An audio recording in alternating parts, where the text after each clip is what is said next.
You know how it is when you're just about to drift off and the world suddenly decides to interrupt? That was me, nearly asleep, when the front doorbell began to ring. It wasn't just a polite little chime either, but three heavy, impatient presses in a row, as if the person on my porch had decided their problems were now my responsibility. Glancing at the bedside clock, I saw it was 9:47 in the evening. The lamp next to my chair was still casting a quiet, warm glow across the room. I had been resting in Margaret's blue recliner, right where her hand used to lie when we watched television together. She had been gone for almost 4 years, but sitting there made the quiet house feel a bit less lonely. Pushing myself up, my 60-year-old knees popped as the bell rang again. I called out that I was on my way as I unlocked the deadbolt. Swinging the door open, I found my son standing under the bright porch light with a pair of large suitcases resting by his shoes. Right next to him stood his wife Kelly, wrapped in a cream-colored coat and clutching a leather tote bag, looking as cool and collected as a bank executive. "Dad," my son said, "we're moving in." I could only blink at him in silence. Behind them, their silver sports utility vehicle sat in my driveway, with the trunk wide open, packed to the brim with even more bags. When I asked how long they planned to stay, Daniel just rubbed his neck and muttered about a messy lease. Before he could explain, his wife stepped in, saying they should get settled because they were exhausted. Standing in the doorway, I waited for him to offer some kind of explanation or apology. Instead of speaking, he just looked down and lifted one of the heavy bags, and that silence cut deeper than any words could have. But he was still my son, 35 years old or not, and in my mind he was still the tired little boy who fell asleep in the back seat after baseball games. So I stepped back and told them to come inside. His wife gave me a look of approval as they wheeled their luggage over the entryway rug that Margaret had bought at a Noblesville flea market. Before the front door was even fully latched, my daughter-in-law pulled out a stiff, laminated sheet of paper from her bag, presenting it to me as a basic household schedule. She explained that the paper was meant to align everyone's expectations. Bold black lettering at the very top clearly spelled out house rules, and as I read on, it called for breakfast to be ready by 6 in the morning and bathrooms scrubbed daily. For a fleeting second, I genuinely thought they were pulling my leg. I looked toward my son, but he just cleared his throat and made a show of adjusting his suitcase handle. His wife tapped the page with a manicured nail, insisting that structure would keep us all on track. A cold sense of disbelief began to rise deep in my chest. When I asked if this list was actually meant for my own home, she just smiled and said it was for all of us. I looked past them at Margaret's old recipe box. My gaze drifted toward the old refrigerator, which was covered in decades of family memories. There were snapshots of my son missing his front teeth, Margaret laughing at Brown County State Park, and a younger version of me wearing a heavy tool belt. Looking back down at that rigid sheet of rules, I chose to just smile and remark on how organized it all was. My son finally let out a long breath, clearly relieved. I spent the next hour helping them get settled in the guest room, even carrying a heavy bag until my hip reminded me I was no longer 40. When his wife went back to the car, Daniel quietly thanked me. I asked if he was doing all right, and he admitted it had been a very rough month, though I kept my deeper questions to myself. I simply told him to get some rest, leaving the rest for another day. But by the next afternoon, my routine was already being dismantled. My favorite coffee mugs had been relocated to a different cabinet. The thermostat was pushed from 70 up to 74 degrees, and my internet password had been changed because Kelly found it too complicated.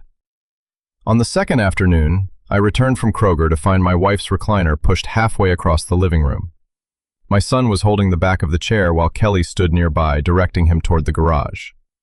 When I demanded to know what was happening, she smiled and said the chair was dated. I quietly set my groceries down and reminded my son that it was his mother's chair. For a fleeting second, he looked exactly like the heartbroken kid who had wept against my chest at his mother's service.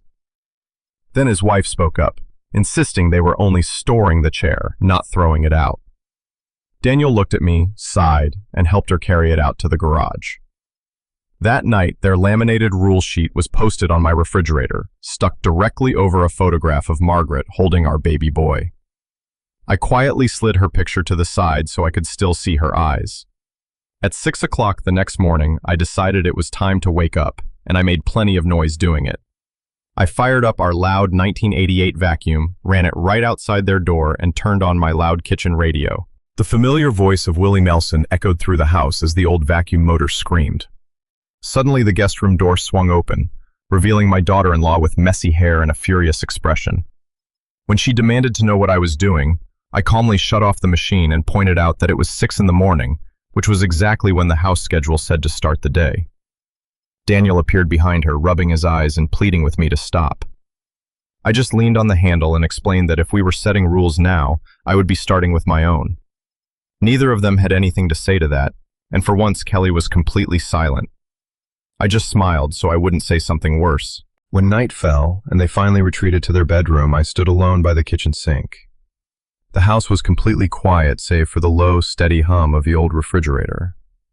Then Kelly's voice drifted down the hallway, carrying clear as day. She told Daniel that this place needed to stop feeling like his father's house. I stood frozen, letting the water spill right over my hand as my son mumbled some quiet reply. Kelly snapped back that if they were going to live here, things had to change. Shutting off the faucet, the truth finally became clear to me. They hadn't come to share my home as guests, they had come to completely take it over, slowly erasing my presence piece by piece. It is a gradual process when you begin to lose control of your own space. They start by moving a single coffee mug, repositioning a chair, or hiding a photograph, taking your quiet tolerance as total permission.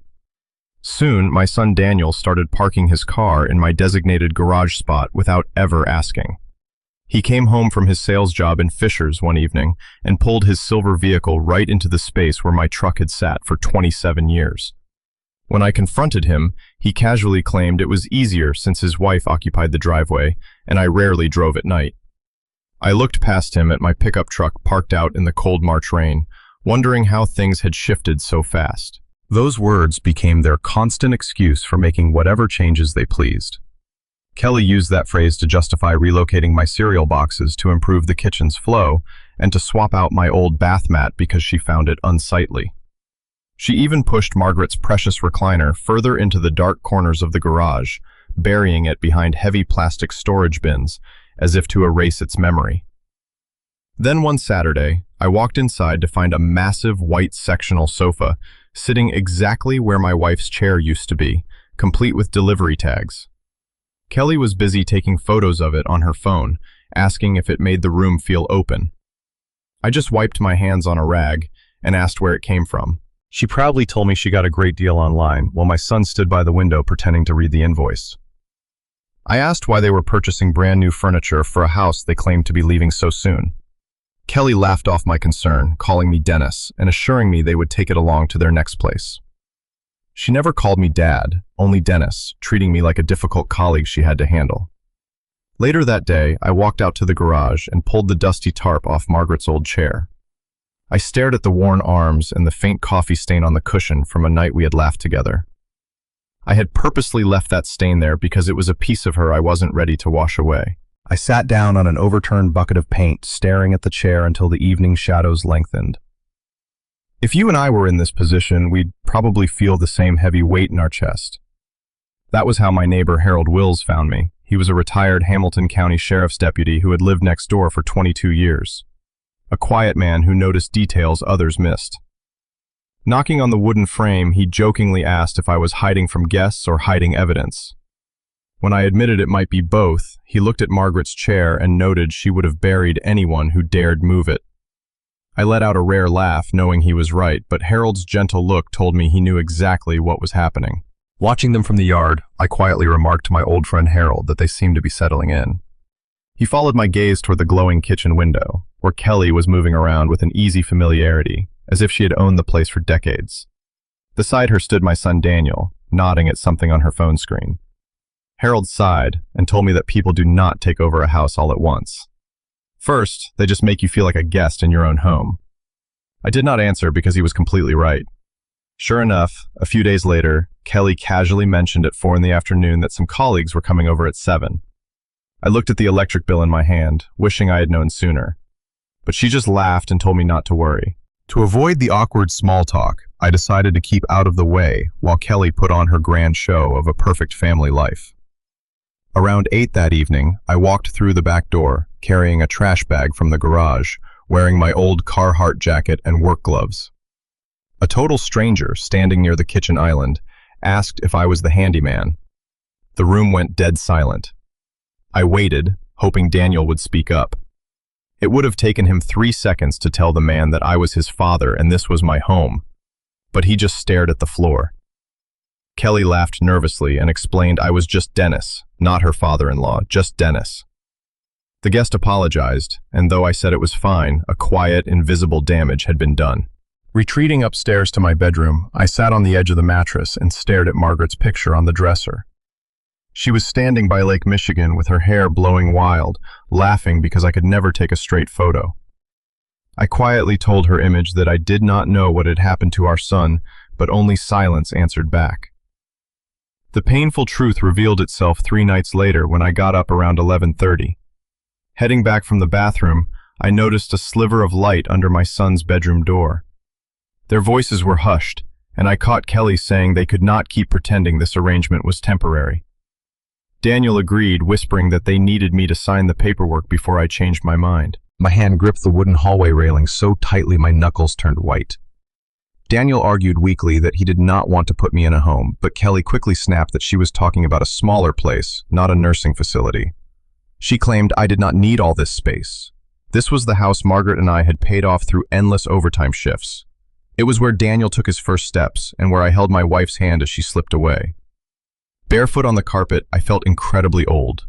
When Kelly dismissed my feelings by saying I would simply adjust, I went back to my room and stared at the ceiling until dawn. At 6:15, I sat at the kitchen table with my coffee, looking at the old rules on the fridge. I noticed that my late wife Margaret's Christmas picture had been shoved to the side of the fridge once more. My hands trembled slightly as I picked up my phone, not out of fear, but from the weight of a decision I had put off for far too long. I scrolled to a number I had not dialed in nearly a year. When the receptionist at the estate planning office answered, I told her my name was Dennis Bennett and I urgently needed to speak with Elaine Porter. When Elaine's warm, familiar voice came on the line, she asked if everything was all right. I looked down the dark hallway where my son and his wife were still sleeping. I told her that things were not okay, but I was done pretending they were. She paused, then asked if this was about our old trust. Confirming her suspicion, I told her that I believed it was finally time to act. I half expected Elaine Porter to suggest I was simply overreacting, but instead, she told me to come by her office that afternoon and bring along anything I thought might matter, no matter how small. That phrase echoed in my mind all morning. You and I both know that it is always the little things that serve as the very first warning signs of a much larger betrayal.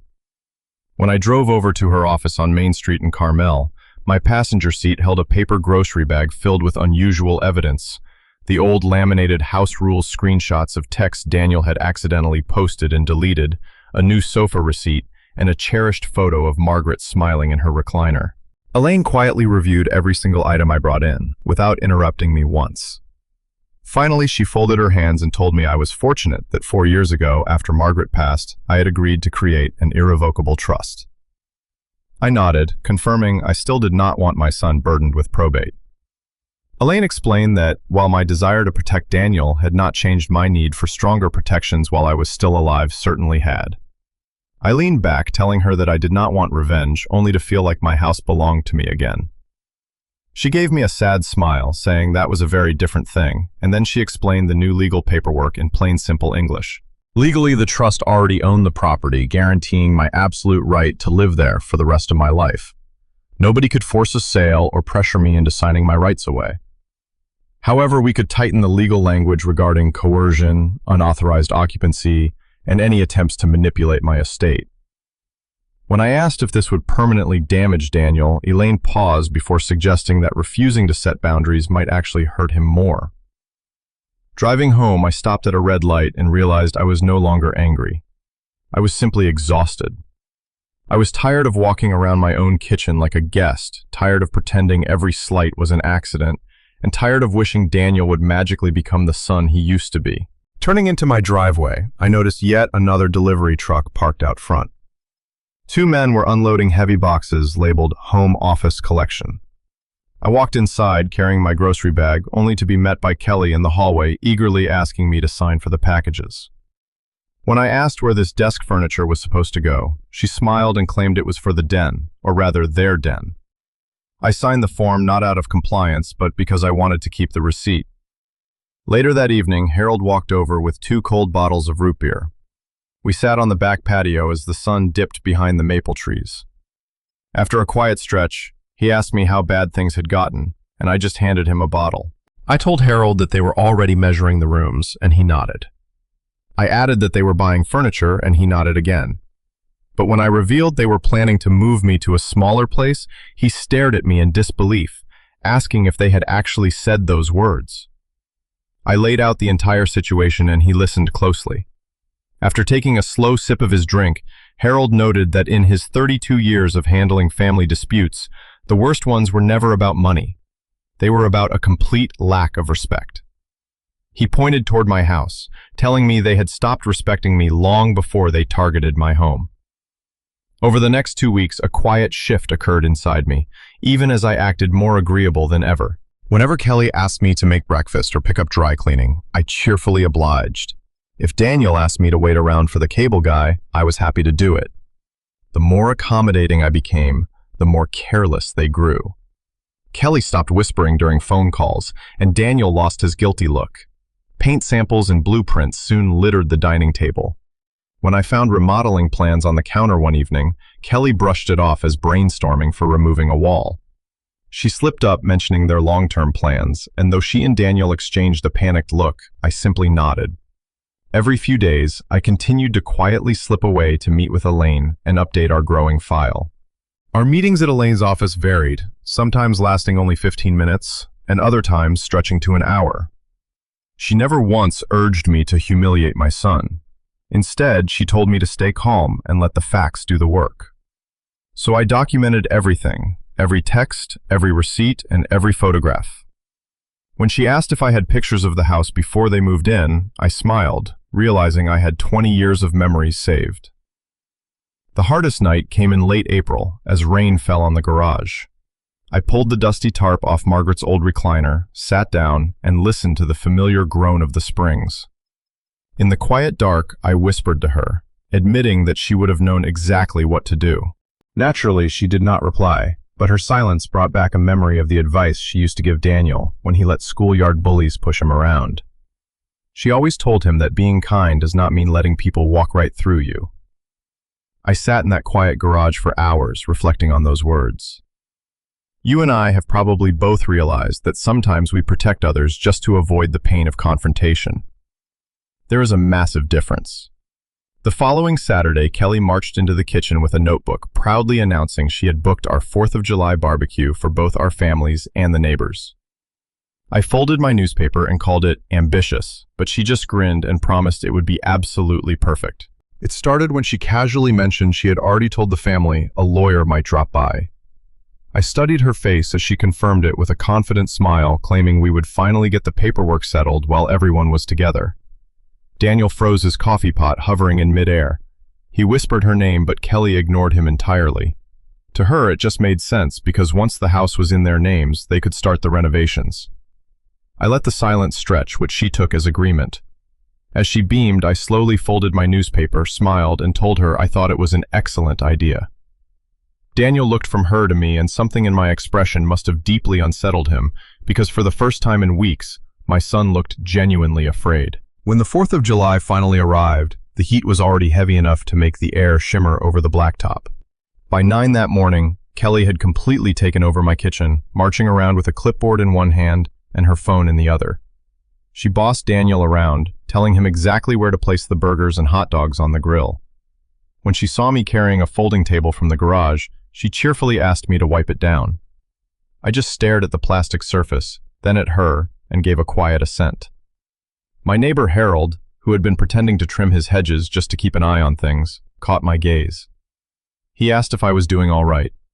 I looked at him and said I would be. He just nodded, saying that was all he needed to hear. Cars started pulling up around noon, bringing the familiar noise of a family gathering. My sister Nancy brought her famous potato salad, and my cousin Rick arrived, lugging 2 heavy coolers filled with soda. The kids ran wild through the grass, waving small American flags, while old country tunes drifted from a speaker. For a fleeting second, it felt like the warm gatherings my late wife Margaret used to host. But then, Kelly started giving people guided tours of my house, talking about how the kitchen gets great morning light and pointing out walls she planned to tear down once the paperwork was signed. Nobody stopped her because none of them knew the real story yet. I just stood back, watching Daniel flip burgers in absolute silence, refusing to meet anyone's eye. I could feel Daniel watching me from the grill, but every time I looked back, he quickly averted his eyes.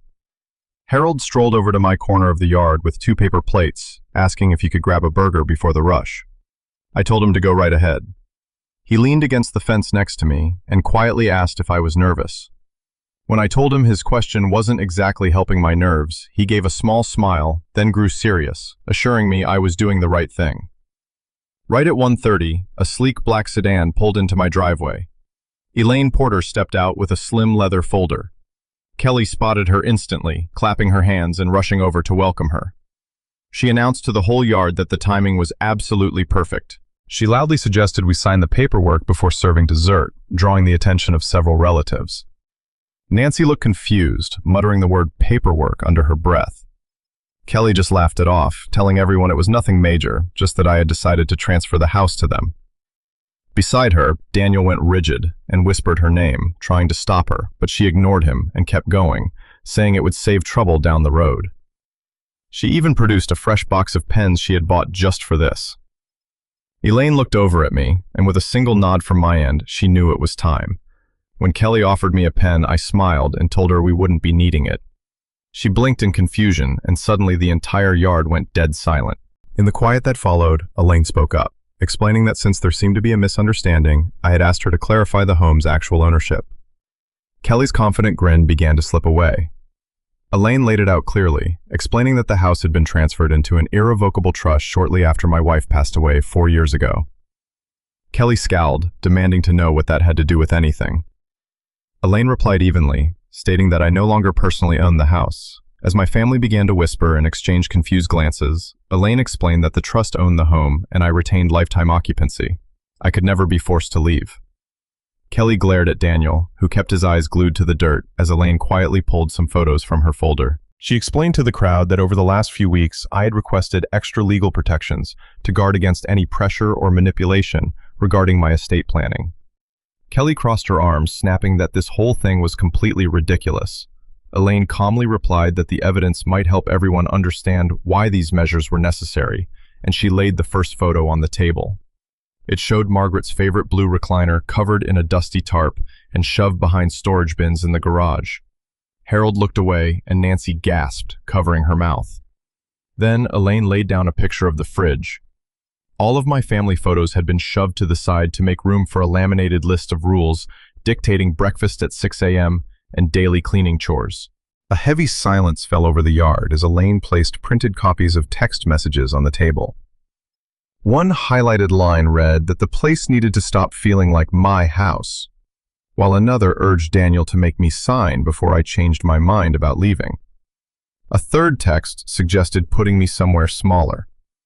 The quiet that settled over my family was profound, the kind where everyone suddenly sees the ugly truth at once.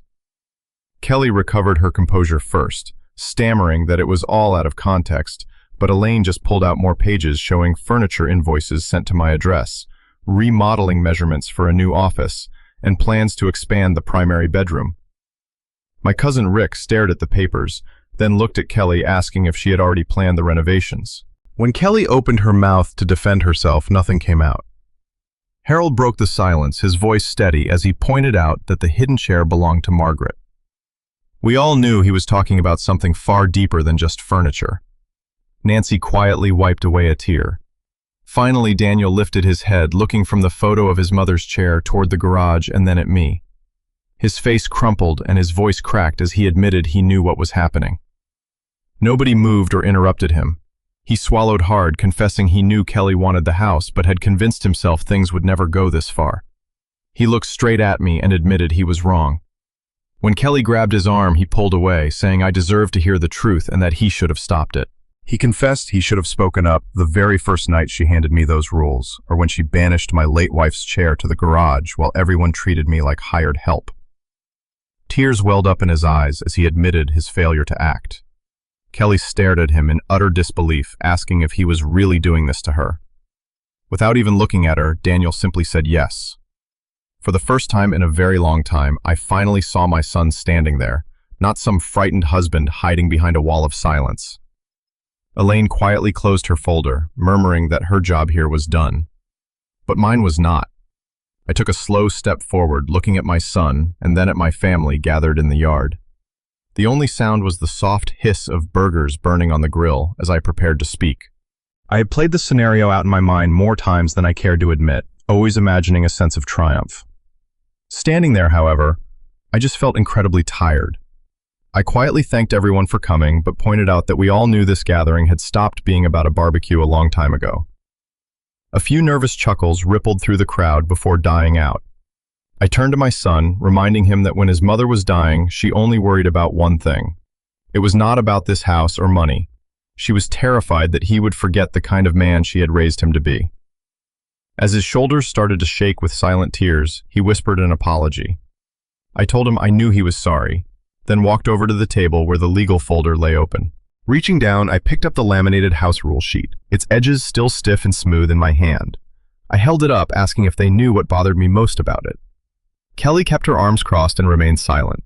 I looked directly at Daniel and explained that it was not the breakfast schedule, the bathroom duties, or the iron shirts. What broke my heart was that my own son stood by while someone handed his father instructions on how to live in the home his mother and I had spent 34 years paying for. Daniel covered his face, whispering that he knew. I told him gently that I did not think he did. I laid the paper back down, explaining that families do not fall apart in one single terrible day. It happens slowly, through quiet compromises and unmade apologies. It is the disrespect you never challenge and the silences that build up over time. Harold stared at his boots and Nancy nodded quietly. Even Kelly could not bring herself to meet anyone's eyes.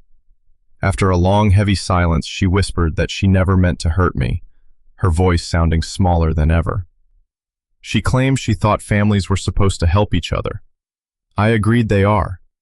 She explained that since they would inherit the house anyway, making it work for them now made sense. I nodded slowly, pointing out the real issue. She was not waiting for an inheritance.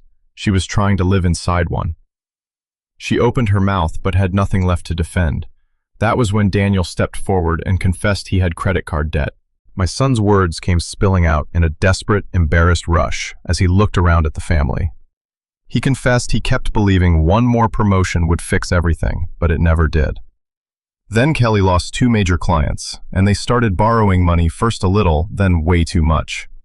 He broke down, admitting he told himself their move here was just temporary, but he regretted never standing up to her. When he looked at me and said he had failed me, I took a deep breath. I told him I knew what it felt like to be cornered. His mother and I had worked double shifts, skipped vacations, and eaten peanut butter sandwiches for weeks to pay our mortgage. We did what we had to do, but we never solved our problems by taking away someone else's peace.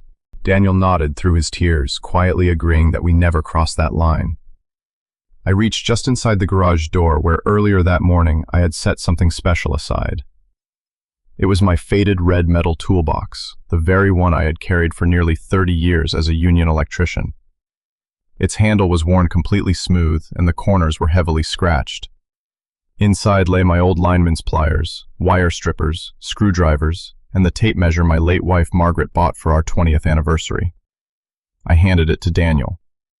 He stared at it in confusion, but I insisted he take it. As my hand rested on the lid, I told him this box built everything that mattered to me, my career, this home, and the life his mother and I shared. Looking my son straight in the eyes, I made it clear that I wasn't giving him a free house, but rather a real second chance.